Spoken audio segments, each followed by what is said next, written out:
안녕하세요. 반갑습니다. 요즘 어떻게 지내시나요? 살기 어려우신가요? 그러면 저에게 딱 10분만 주시면 좋겠습니다. 영원히 사는 방법, 그러면서도 행복하게 사는 방법을 말씀드리겠습니다. 그러기 위해서 4가지 원리를 알아야 되는데요. 이 작은 책에 적혀 있습니다. 지금부터 저와 함께 이 책을 펼쳐 보겠습니다. 네, 영적인 4가지 원리, 사형리에 대하여 들어보셨습니까? 우리가 사는 자연에 자연 법칙이 있듯이 하나님과 사람 사이에도 영적인 원리가 있습니다. 4가지 원리가 있는데요. 그 첫 번째 원리는 이것입니다. 하나님은 귀하를 사랑하시며 귀하를 위한 놀라운 계획을 갖고 계십니다. 하나님의 사랑을 성경에 이렇게 기록하고 있습니다. 요한복음 3장 16절인데요. 하나님이 세상을 이처럼 사랑하사 독생자를 주셨으니 이는 그를 믿는 자마다 멸망하지 않고 영생을 얻게 하려 하심이라. 또 우리에게 대한 하나님의 계획이 있는데요. 요한복음 10장 10절에 이렇게 기록하고 있습니다. 내가 온 것은 양으로 생명을 얻게 하고 더 풍성히 얻게 하려는 것이라. 우리가 풍성해지는 것이 하나님의 계획이라고 합니다. 그런데 왜 많은 사람들이 이 풍성한 삶을 누리지 못하고 있을까요? 그 이유는 바로 2번째 원리에서 설명하고 있습니다. 사람이 죄에 빠져서 하나님으로부터 떠나버렸기 때문입니다. 그래서 하나님의 사랑과 계획을 알 수 없고 또 체험할 수도 없게 되었습니다. 사람이 죄에 빠져 있다는 사실을 로마서 3장 23절에 이렇게 기록하고 있습니다. 모든 사람이 죄를 범하였음에 하나님의 영광에 이르지 못하더니 원래 사람은 하나님과 사귀며 살도록 창조되었습니다. 그런데 사람이 자기 마음대로 살려고 했기 때문에 하나님으로부터 멀어지고 말았습니다. 하나님과의 사귐이 끊어지고 말았습니다. 적극적인 사람은 하나님께 반항을 하게 되고요. 소극적인 사람은 하나님에 대해서 무관심하게 됩니다. 이게 바로 성경이 말하는 죄의 증거입니다. 하나님으로부터 멀어져 있다는 사실을 로마서 6장 23절에서는 이렇게 이야기합니다. 죄의 삭은 사망이다. 그림에서 보시는 것처럼 하나님과 사람이 멀어졌습니다. 하나님은 거룩하시기 때문에 죄를 가진 사람과 같이 있을 수 없습니다. 그래서 이 둘 사이에 커다란 간격이 생겨버렸습니다. 그래서 사람들은 이 간격을 좁히려고 여러 가지 착한 일도 해보고 철학을 연구하기도 하고 열심히 종교 활동을 해보기도 합니다. 자기 힘으로 하나님께 도달하려고 하지만 그래서 풍성한 삶을 살아보려고 노력하지만 안 됩니다. 이 간격을 연결해주는 유일한 길을 3번째 원리에서 설명하고 있습니다. 예수 그리스도만이 사람의 죄를 해결할 수 있는 유일한 길입니다. 귀하는 예수님을 통하여서 귀하에 대한 하나님의 사랑과 계획을 알 수 있고 또 체험할 수 있게 됩니다. 왜냐하면 예수님은 우리를 대신하여 귀하를 대신하여 죽으셨기 때문입니다. 로마서 5장 8절에 이렇게 기록하고 있는데요. 우리가 아직 죄인이었을 때 그리스도께서 우리를 위하여 죽으심으로 하나님께서 우리에게 대한 자기의 사랑을 확증하셨느니라. 이렇게 예수님께서 죽고 끝났으면 사실 우리에게 큰 영향을 줄 수 없을 겁니다. 그래서 예수님은 죽음에서 살아나셨습니다. 고린도전서 15장 3절에서 6절까지 말씀에 이렇게 기록하고 있습니다. 그리스도께서 우리 죄를 위하여 죽으시고 장사 지낸 바 되었다가 성경대로 사흘 만에 다시 살아나사 게바에게 보이시고 후에 12 제자에게와 그 후 500여 형제에게 일시에 보이셨나니 예수님만이 하나님께 이르는 유일한 길입니다. 그래서 예수님이 이렇게 말씀하셨습니다. 내가 곧 길이요 진리요 생명이니 나로 말미암지 않고는 아버지께로 올 자가 없느니라. 여기에서 보시는 그림처럼 하나님과 사람 사이의 간격을 예수님이 연결해 주셨습니다. 하나님은 그의 아들이신 예수 그리스도를 이 세상에 보내셔서 우리를 대신하여 십자가에서 죽게 하셨습니다. 이렇게 예수님으로 하여금 우리의 죄를 대신해서 담당하게 하시고 하나님과 우리 사이에 다리를 놓아 주셨습니다. 그러나 이 세 가지 원리를 아는 것만으로는 충분하지 않습니다. 네 번째 원리는 그것을 설명해 주고 있는데요. 우리는 개인적으로 예수 그리스도를 나의 구주, 나의 하나님으로 영접해야 합니다. 그러면 우리는 우리 각 사람에 대한 하나님의 사랑과 계획을 알게 되고 체험하게 됩니다. 귀하께서는 꼭 예수 그리스도를 영접하시기 바랍니다. 예수 그리스도를 영접하면 이렇게 된다고 요한복음 1장 12절에 써 있는데요. 영접하는 자 곧 그 이름을 믿는 자들에게는 하나님의 자녀가 되는 권세를 주셨으니 이렇게 약속하셨습니다. 그래서 귀하께서는 믿음으로 예수 그리스도를 영접할 수 있습니다. 우리는 우리 스스로 예수 그리스도를 초청할 수 있습니다. 그렇게 초청함으로 인해서 예수 그리스도를 영접하는 것입니다. 요한계시록 3장 20절 말씀을 같이 보도록 하겠습니다. 볼지어다 내가 문 밖에 서서 두드리노니 누구든지 내 음성을 듣고 문을 열면 내가 그에게로 들어가 그와 더불어 먹고 그는 나와 더불어 먹으리라. 그래서 예수님께서 우리 밖에 서 계시기 때문에 내가 문을 열면 예수님이 들어오신다고 하셨습니다. 예수 그리스도를 영접한다는 뜻은 나 중심에서 하나님 중심으로 바꾸는 것이고 예수님이 내 안에 들어오셔서 내 죄를 용서하시고 예수님이 원하시는 사람이 되도록 예수 그리스도께 나를 맡기는 것입니다.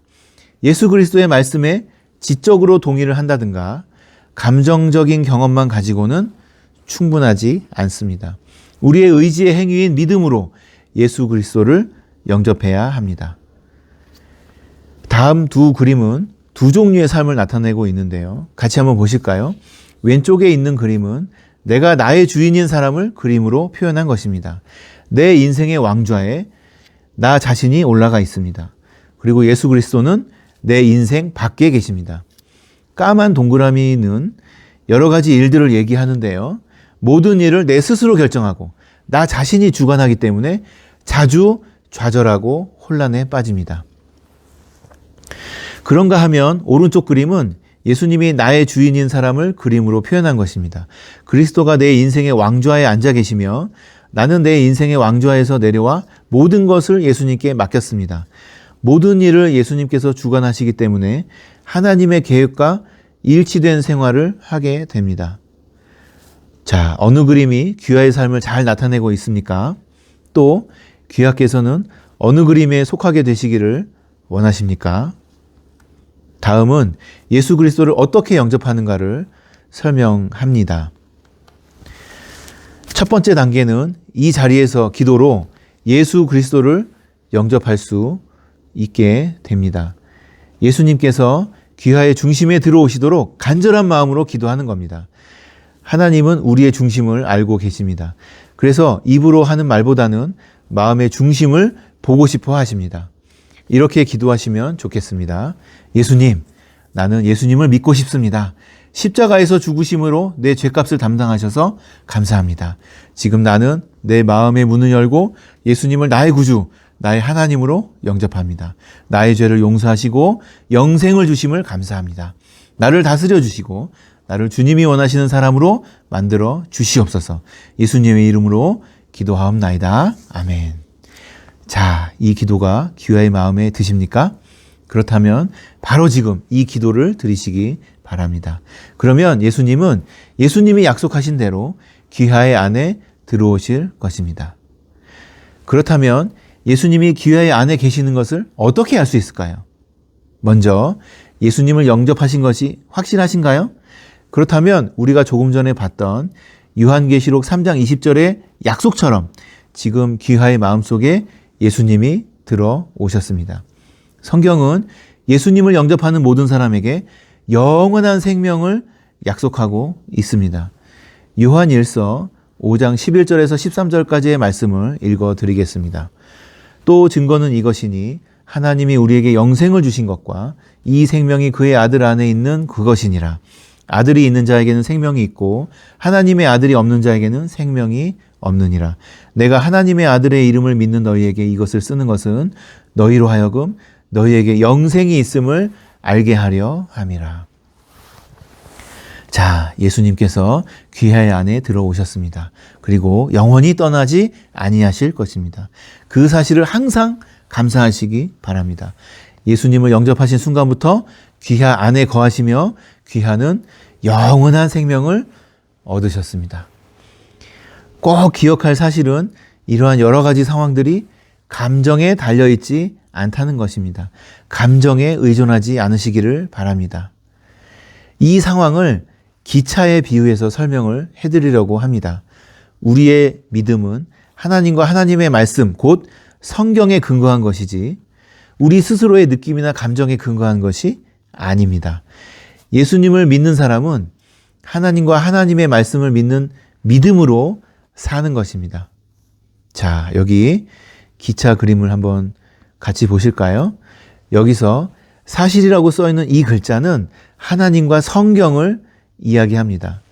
믿음은 하나님과 성경에 대한 우리의 마음, 우리의 신뢰를 이야기합니다.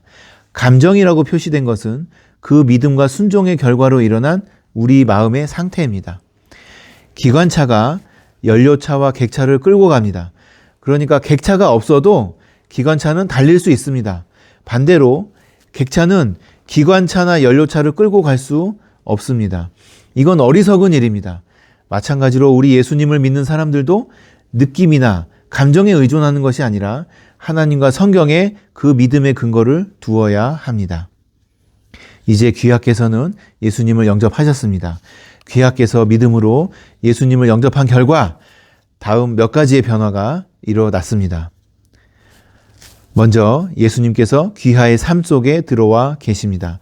그리고 귀하의 모든 죄가 용서를 받았습니다. 그로 인하여 귀하는 하나님의 자녀가 되었습니다. 그래서 귀하는 영원한 생명을 얻었습니다. 그리고 앞으로는 하나님께서 예비하신 풍성한 새 삶을 누리게 됩니다. 귀하의 인생에서 예수님을 영접한 것보다 더 놀라운 일이 있을까요?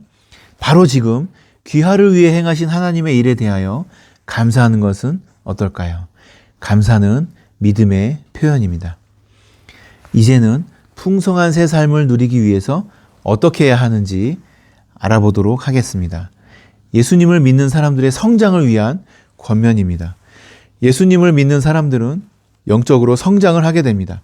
갈라디아서 3장 11절의 말씀처럼 의인은 믿음으로 산다고 했습니다. 믿음으로 사는 생활이 사실 쉽게 이해가 되는 것은 아닙니다. 그래서 이렇게 하셔야 됩니다. 날마다 하나님께 기도해야 되고요.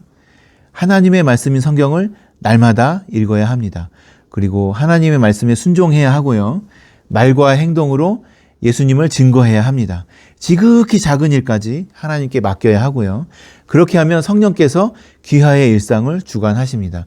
그리고 성령의 능력을 받아서 예수님의 증인이 될 수 있습니다.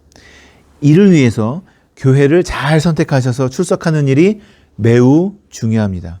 귀하께서도 잘 아시겠지만 아궁이에 여러 개의 나무 토막을 넣고 불을 태우면 잘 탑니다. 그런데 거기서 하나를 딱 떼어서 따로 놓으면 불은 곧 사그러들고 꺼지고 맙니다.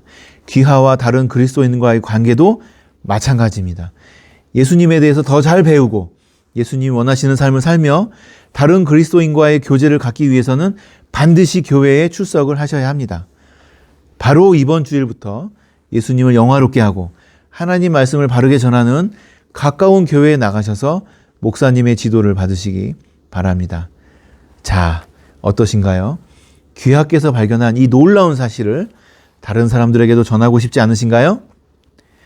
만약 이 내용이 귀하에게 큰 도움이 되었다면 다른 사람들에게도 읽어주거나 전해주시기 바랍니다. 감사합니다.